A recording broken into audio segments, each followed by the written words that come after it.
Jean Jouandé, bonjour. Alors, Bonjour. on est à Perpignan, mais vous êtes de Saint-Cyprien. Dans les épisodes précédents, on s'était rencontrés parce que vous êtes un opposant du maire Les Républicains UMP d'El Pozo. Récemment, on est monté dans les tours, puisqu'il est allé jusqu'à vous gifler en plein conseil municipal et vous arracher la chemise, vous détruire l'appareil auditif dont vous êtes muni, parce que l'âge aidant, on a besoin de tendre l'oreille plus que de raison, etc. Donc, mais qu'est-ce qui se passe? Vous aviez insulté sa mère, Jean? Qu'est-ce que vous avez fait pour le mettre dans cet état? Oui, la dernière fois qu'on s'est vu, c'était effectivement pour la présentation de mon livre, Le mérisme ou la démocratie en trompe-l'œil. Voilà, avant l'élection. Avant l'élection. Alors, le trompe-l'œil a disparu Voilà. et on est rentré maintenant à la baffe sur la joue. Voilà. Donc il y a effectivement une évolution qui n'est pas dans le sens malheureusement de l'amélioration démocratique, mais qui est effectivement de la montée de la violence. Bon. Alors, comment vous raconter les faits sans entrer dans la trahison du secret de l'instruction? Voilà, parce que c'est en train d'être instruit. Je dirais simplement que les faits, puisque c'est la formule objective que prennent les gendarmes, l'agression, qui est une autre version des choses, se sont déroulés à l'issue du conseil municipal. Un conseil municipal qui était relativement important, puisqu'il portait notamment sur la décision d'aliéner des œuvres d'art qui avaient été achetées par M. Bouille, Oui. et dont précisément l'achat inconsidéré et abusif était un des éléments de la querelle que Del Pozo a engagé contre lui et qui a permis à M. Del Pozo de mettre M. Bouille, j'allais dire hors jeu malheureusement, dans des conditions dramatiques, et de prendre sa place. C'était donc important car ça a été un dossier financièrement lourd pour la commune, et ça l'est toujours, la commune étant endettée par ses achats, et c'est un dossier qui a une valeur symbolique pour la commune. Bon, j'entre pas dans le détail de la discussion, mais il y avait deux parties dans la présentation de ce dossier. D'une part, la décision d'engager la procédure de vente de plus de 600 œuvres qui n'auraient aucune valeur muséographique et à la limite peu de valeur vénale, mais qui permettrait de dégager un peu les stocks que l'on ne peut pas entretenir. J'étais d'accord sur cette décision, mais la première partie qui justifiait cette décision, c'était la présentation en 4 pages et demie de ce que M. Del Pozo appelle la préfiguration d'un projet scientifique et culturel des œuvres appartenant à la commune de Saint-Cyprien. Dans ce document, un certain nombre d'idées, suggestions, de projets étaient émis qui étaient intéressants, avec les cautions de personnalités diverses. Bon. Mais c'était un peu confus, multiple, et ça méritait une discussion. Discussion de savoir comment, par exemple, on allait valoriser les tableaux. On a acheté 3 millions de toiles qui ne figurent pas dans la liste des œuvres à vendre. Il y a 11 toiles du trio. Bon, la question était donc de savoir si on gardait ces toiles du trio qui ont une valeur importante. Ah oui, c'est un peu eu trio. Plus d'1 million d'euros, Ouais. bon, mais qui ne sont pas en rapport avec la culture de Saint-Cyprien, Oui. savoir si on peut les exposer et les conserver. Enfin bref, j'ai demandé aussi, alors on nous parlait de commissariat maritime, d'exposition immergée. J'avoue que j'ai une inculture muséographique telle que je n'ai pas compris de quoi il s'agissait. Non, mais c'est la novlangue pour noyer le poisson et l'étoile. Oui, vous le dites d'autant plus qu'on a à Saint-Cyprien un legs qui a été fait il y a longtemps et par M. Desnoyers. On a une collection Desnoyers. Donc j'ai pas eu le temps de demander d'ailleurs si on voulait faire un musée immergé pour y mettre la collection Desnoyers. Oui, voilà. Je pense que l'humour n'aurait pas été apprécié, mais je n'ai pas pu exercer mon ironie, puisqu'effectivement, on m'a coupé la parole en me disant « ça suffit, vous avez assez parlé, on vote, puisque vous discutez, le vote est acquis à l'unanimité ». Voilà un peu l'ambiance. Mais c'est pas ça qui finalement a déclenché le phénomène, car parce que là, ça a l'air d'une querelle d'art qui a mal tourné. Oui, c'est ça. Oui, mais en plus, ça entre dans la banalité, si je puis dire, de ce qu'on appelle des débats et qui en fait ne sont que des dialogues de sourds. J'en parle d'autant plus que je suis un expert en la matière. Oui. Au conseil municipal de Saint-Cyprien. Non, si vous voulez, ce qui m'a, je le reconnais, ulcéré, c'est que en 5 minutes, dans les 5 dernières minutes du conseil, je ne reprends pas le titre de l'émission de télévision, mais dans les 5 dernières minutes, le maire a proféré 3 énormes mensonges. Des mensonges touchant à des procédures judiciaires, donc la vérité peut être établie. Et quand j'ai voulu émettre un démenti, là aussi on m'a coupé la parole, encore une fois. Alors ces mensonges ne sont pas anodins, car je ne vais pas les évoquer tous, mais l'un d'entre eux porte sur des condamnations qui ont été décidées par le tribunal administratif de Montpellier, sur la protection fonctionnelle que le maire s'était fait attribuer par la commune, protection fonctionnelle pour me poursuivre au pénal, sur plusieurs plaintes. Il a été débouté de ces plaintes au plan pénal et il a été démis de la protection fonctionnelle par le tribunal administratif. Le tribunal administratif a enjoint à la commune de se faire rembourser les honoraires payés par elle pour le compte de M. Delpozo. Et en réponse à une question qui était posée par une de mes collègues du conseil municipal, M. Delpozo a dit qu'il ne paierait pas, parce qu'il faisait appel. Il est avocat. Et, il a dû dire que l'appel devait être suspensif. Oui, mais bon, peut-être cette notion juridique lui a échappé parce qu'il semble avoir malgré tout une pratique du droit assez subjective. Ouais, assez gauche. Ouais. Donc voilà, si vous voulez, 3 mensonges en 5 minutes. Bon. C'était peut-être une performance artistique. C'est pas mal, c'est pas mal. Je crois que c'est son record, bien qu'il soit assez performant en la matière. Ce qui veut dire que quand je suis sorti du conseil municipal et que je l'ai retrouvé sur le seuil de la salle, j'ai eu la faiblesse, je le reconnais, de me tourner vers lui et de lui dire, sur un ton dont l'amabilité était peut-être relative, mais qui n'était pas agressif en tout cas. Il n'y avait pas tant d'acrimonie qu'il pensait y avoir, on peut le dire. Voilà.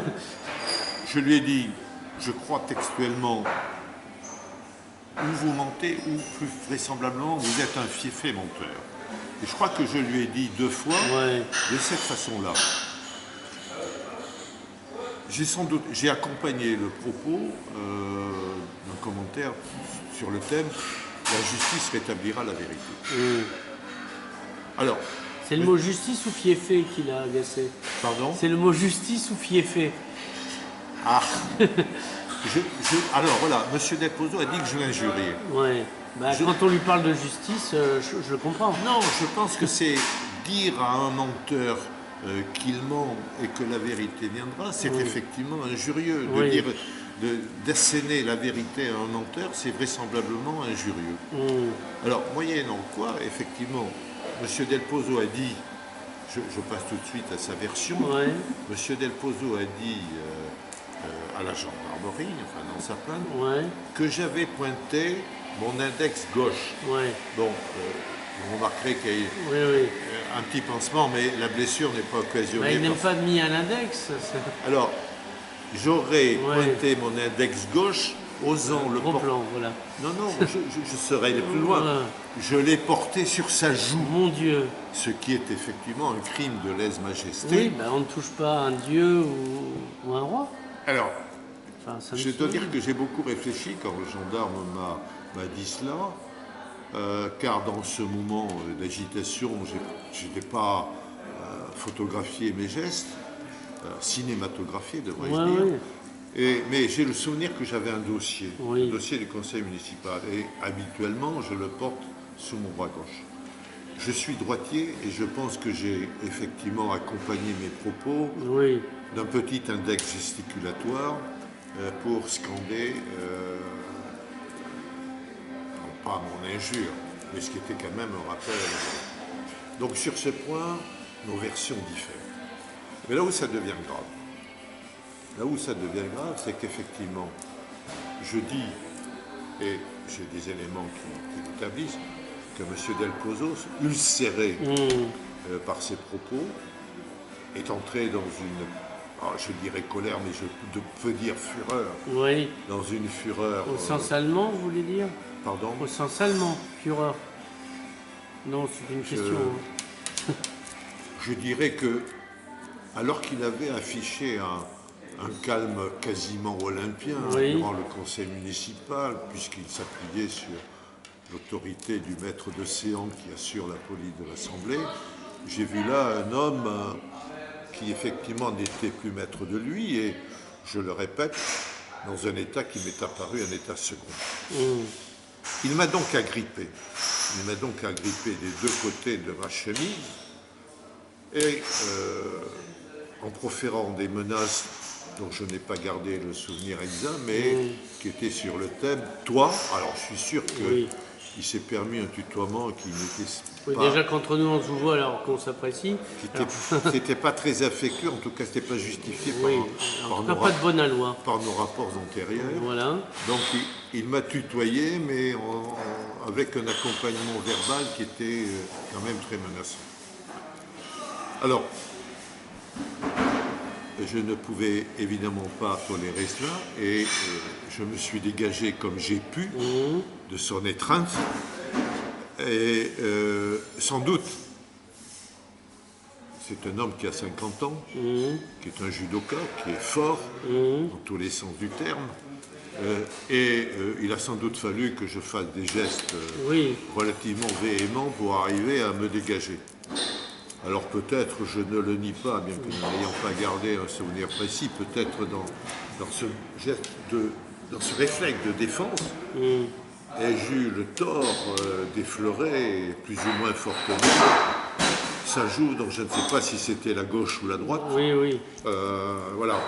Mais bien qu'il préconise depuis quelque temps le respect des valeurs chrétiennes, et il n'a pas estimé que s'il avait été touché sur la joue gauche, il fallait qu'il tombe la joue droite. Oui.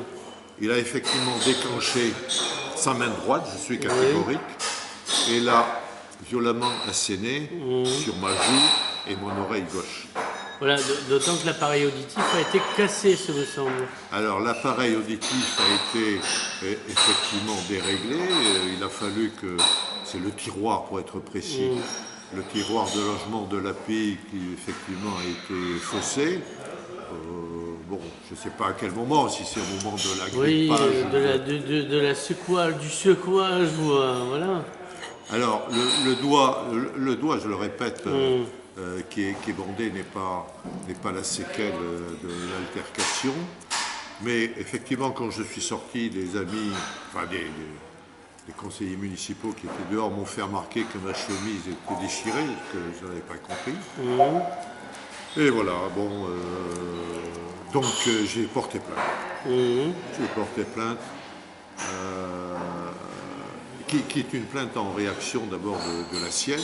Oui, parce que la meilleure défense étant l'attaque, il a anticipé. Voilà.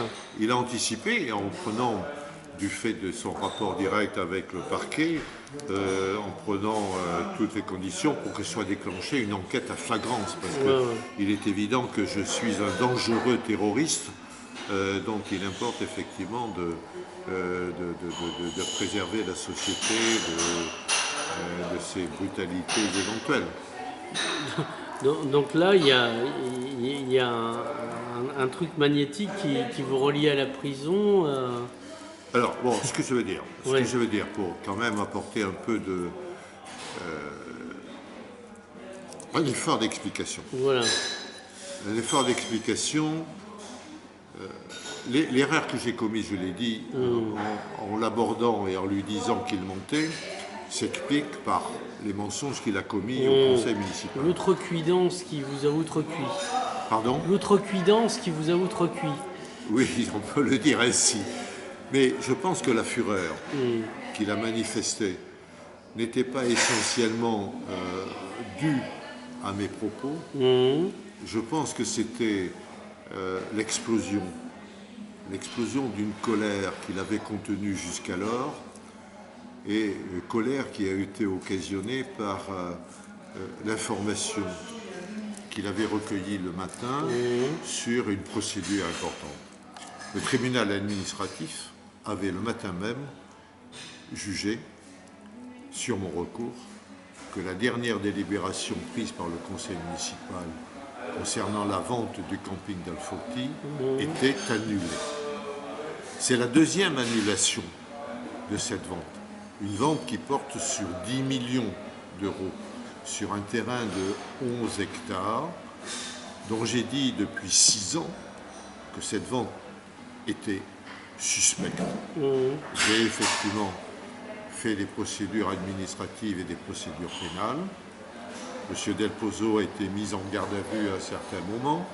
Il a été mis en situation de témoin assisté.